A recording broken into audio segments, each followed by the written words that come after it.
Hey, what is up? This is Jake. This week we have a crazy good episode from Iowa with Emmitt, Extreme Element Outdoors. He has a YouTube channel, kills a lot of deer in Iowa, finds a ton of sheds in Iowa. You have to check out the cobra buck he has here. It has ginormous brow tines that look like a cobra would. So we have a lot of great episodes lining up here in the next couple weeks. We have Indiana, Kentucky, a ton from Iowa. So hope you guys enjoy these episodes. If you do, just leave a like. We covered probably 900 to 1,000 miles throughout Iowa last week to record these. So any support really helps us out. Let's go ahead and get into it. What's going on, guys? Welcome to my parents' crib.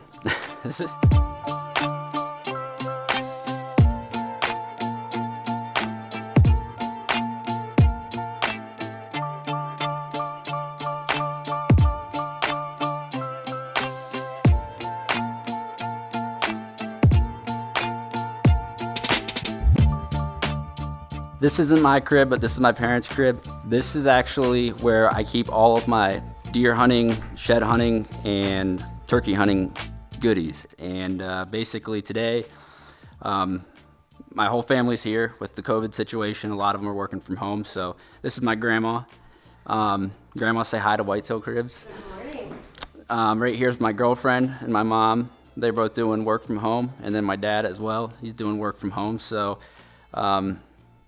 I'm glad that they would let me use their house, but this is where we have all the good stuff, so let's go down and check it out, because this is what you guys came to see.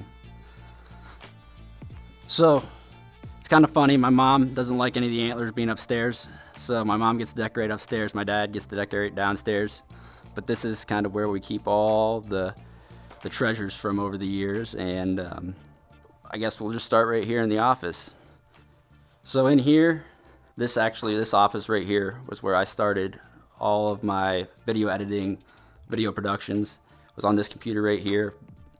And over here, we've got, this was a deer my dad took, but this one right here is actually the biggest buck I've ever killed with a bow. I killed this back when I was 20 here in Iowa.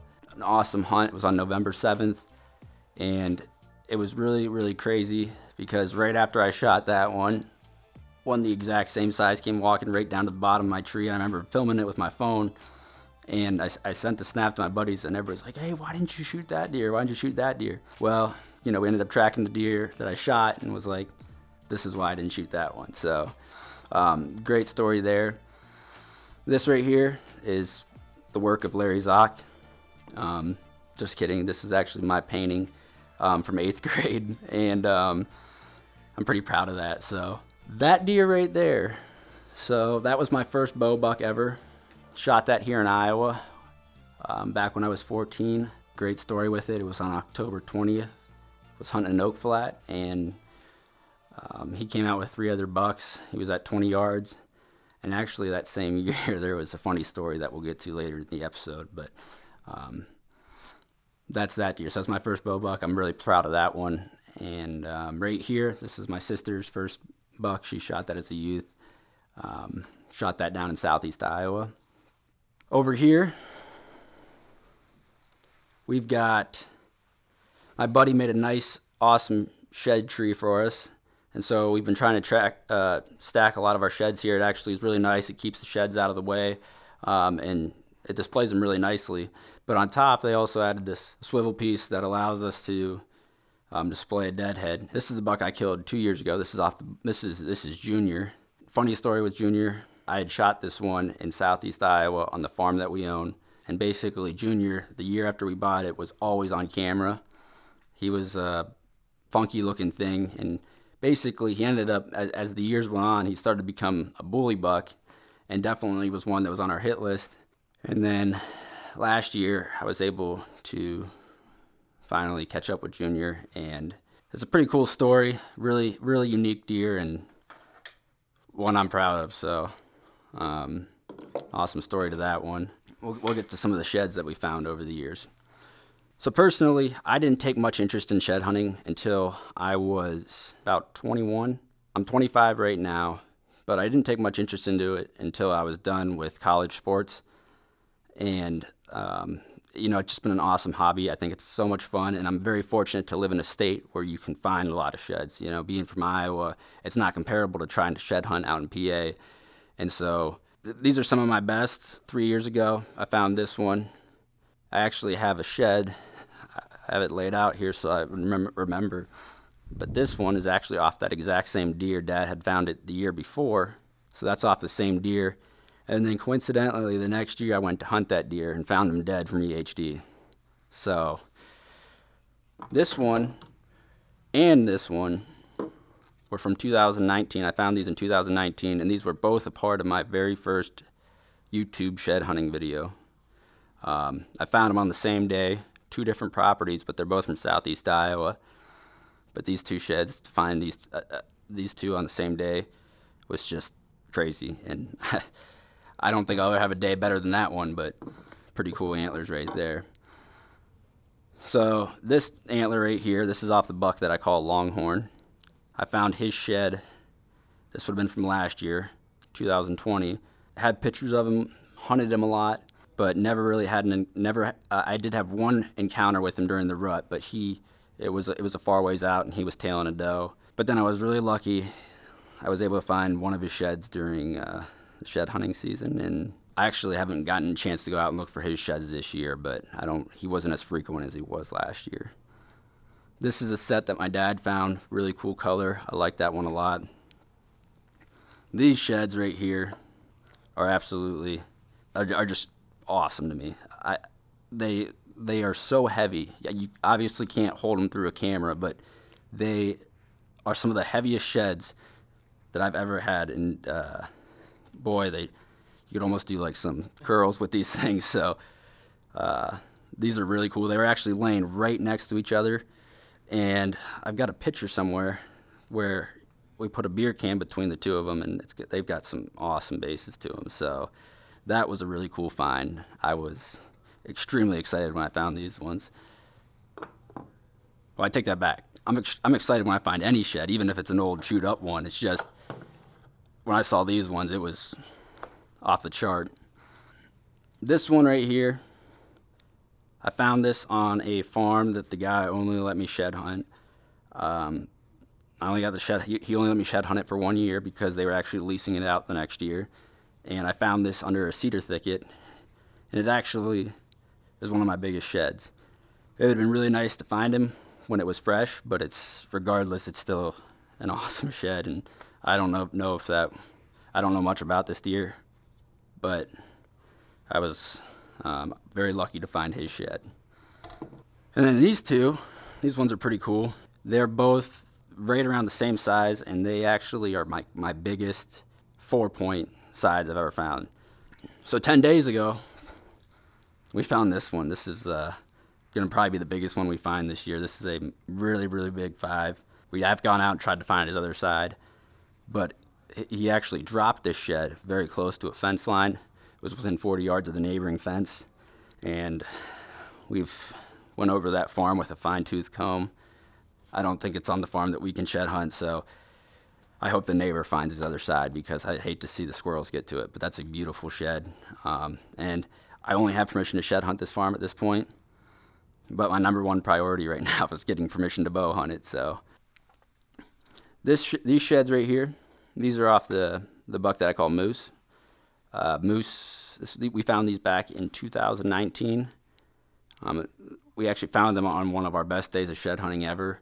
Unfortunately, the next year, the neighbors found him dead next to a pond, and we attribute it to EHD. So that just happens, and that's just Mother Nature. So these sheds right here, these are off the buck that we call Prospect. I found this match set in 2019. This was a deer we had a lot of history with. This was on the home farm down in southeast Iowa. And the year that Dad bought the farm, we started getting pictures of a young 10. We didn't find his sheds the first year, but we had some encounters, got some good video of him. The second year, we found his match set, had a few encounters with him. Third year, we found one of his sides. That's it right there. We found it out in the cornfield. And then the fourth year, which would have been just this past year, my brother, we actually finally got to get a chance at Prospect, and my brother field his tag on him. So we're working on that video right now. It should be a pretty good one. A lot of history with that deer, and I'm excited to release that video. So this deer right here, this is my second biggest bow kill. Extremely fortunate to get this one. It was a crazy story. So I killed it during the late season, and in the late season I had a late season muzzleloader tag. I went out with my bow because I wanted to shoot a doe with my bow in the snow. I know that just really rhymed right there. That kind of all went together. But I knew that deer was in the area, but he wasn't frequent, and I was just trying to get a doe. And right at last light, this buck came out with two other bucks, came right down 20 yards from me. Late season snow, it was super cold. Even the video camera was shutting down on me because it was so cold. So I ended up just shooting 2 deer that year with a bow, and he was one of them. So that was an awesome surprise. I was extremely lucky on that hunt, and this was the shed from him the year before. So really cool deer.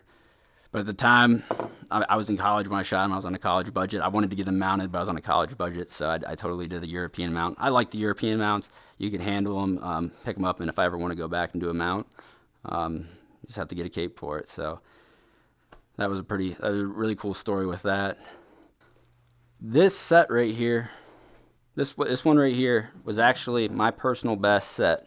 Awesome set, and I actually found it on a farm that I only had permission to shed hunt. And I went back the year after I found these and begged the property owner to let me to bow hunt. And actually, when I went to go ask him to let me bow hunt again, he told me that he was selling it. So he ended up selling the farm. I don't know what happened to this deer, but this is my best set. I was just super lucky to walk up on these. My biggest shed ever, right here. This is off the buck that we called Cobra.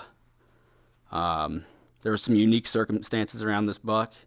As for chasing him, we went out one day. My dad and I were about to head back, and I was like, let's just go check one more spot. And I looked down in the woods. I could see an antler sitting like that. And I told Dad, I'm like, look, there's a big shed. And he's like, no, that's a deadhead. That has to be a deadhead. We ran down in there, and actually this whole brow tine was covered up with leaves, and so was this tine. This tine was covered up with leaves as well. And when we pulled it up out of the ground, it's like, oh my! I mean, it was a beautiful shed regardless, but when it just went to a whole nother level when we saw the brow tine and the G2. So we found that. We went back, tried to find the other side, and then 2 weeks later, Dad found the other side. So really, really nice deer right there. So fast forward a year later, we're going back into shed hunt, same spot, and same deer. So it was the experience that we had in finding all 4 of his sheds was just unreal. I mean, it was a great experience to have with my dad, and just 4 nice antlers to go with it. So this deer ended up getting killed the next year, 2 miles away from where the sheds were found. So imagine that. It's just a really, really cool deer. So right here's the wall of fame. Unfortunately, a lot of my deer have gotten kicked off over the years. So that's my dad's. He shot that. I was in the stand the morning that I was in a stand 100 yards from the morning he shot that one. Awesome morning. This is the buck that we call Flamethrower. My little brother shot him. We've got the whole story documented of Flamethrower on YouTube. That's Flamethrower. Really cool story with that one. Unbelievable deer. And Easton's kind of spoiled at this point. I mean, that was his second deer ever, and now, this year he got prospects, so he's on quite the roll. He's been very fortunate. This deer, I love the story behind this deer. So I was just on Instagram the other day, and I saw this meme, and it had a picture of a kid in the tree stand with a recurve bow, and there was a big buck at the bottom of or like 20 yards from the tree, and the kid's sitting there, and the meme said, your first time in the tree by yourself. So the first time I ever went bow hunting by myself without my dad, and I was in the tree by myself, I got up in this oak stand. We knew that this deer was in the area. I wasn't in the stand 20 minutes, and this deer came walking right out of the woods 20 yards from me. It was October 1st. It was like unheard of. It was like 2 hours before dark. I was just trying to shoot a doe. I mean, This buck walked out 20 yards from me. I've been practicing with my bow. I grabbed my bow, and I didn't even get my kisser button to my lip before I let go. I was so nervous, and I just shot. The arrow went right down under him. So at the time, I didn't have a cell phone, so I had a walkie-talkie. My dad was hunting 300 yards from me. And you have to imagine, this is 20 minutes after I just got into the stand for the first time by myself. So I call him up on the walkie-talkie. I'm like, Dad, I think I just missed the really, really big buck on this farm. He's like, yeah, all right, whatever. He's like, I don't believe you. You could totally tell he didn't believe me. I'm like, I swear, he's heading back your way. And fast forward later in the year, it was like November, right in the peak of the rut, November 6th, 7th, Dad shot him. And so we were able to close the book. He did bust his main beam off, but the story behind that deer is just priceless to me. So, and then there's Dad shot that one in late muzzleloader. Back in here, this is where we keep a lot of other stuff. In here represents 35 years of hunting across multiple different states. A lot of these deer I didn't shoot. Dad has shot I've lived in Texas, Ohio, Pennsylvania, Iowa multiple times. So there's some deer that are from other states, but this is our back room.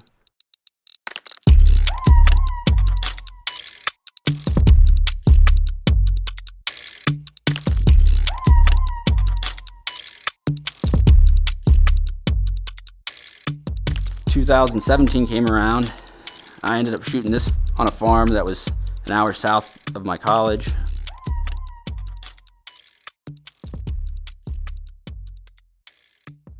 And then later in the late season that year, I ended up shooting this one on public ground. Anything off public ground is a trophy. But, to have an opportunity at 2 deer like that on public ground within 2 years is just extremely fortunate and lucky. I mean, more or less. There's a lot of people who hunt really hard on public ground. And, I just happened to be at the right place, the right time, those 2 hunts. So this deer right here, this is the buck that we called Big Boy. This was the first year that Dad got the farm. This was 4 years ago. Biggest buck that was on the farm that we had pictures of. In the late season, my dad was able to catch up with him on a food plot that we had planted. And that was the first year that we ever planted food plots, so it was really cool to see how the food plots worked, and it just showed how they can definitely help you with success. So right here, this deer right here, I like this deer a lot. This was the one that we called Tubby. I got a video on this one on YouTube as well. As my girlfriend shot it, it was her first deer. Tubby was quite the rascal on my dad's farm. And actually, the night that she shot him, we were going and really hoping to get a chance at him. And he came out, and she made a great shot. Just a great memory. So, with it being shed hunting season, we got some more sheds to find. But you guys have seen the sheds that we already have found. You've seen the deer that we've been fortunate enough to harvest over the years. Just very fortunate to be here from Iowa. And I'm glad that you guys stopped by. But like I said, I want to find some sheds. So, we're going to have to hit the road. And thank you so much for coming by, and thank you for watching this episode.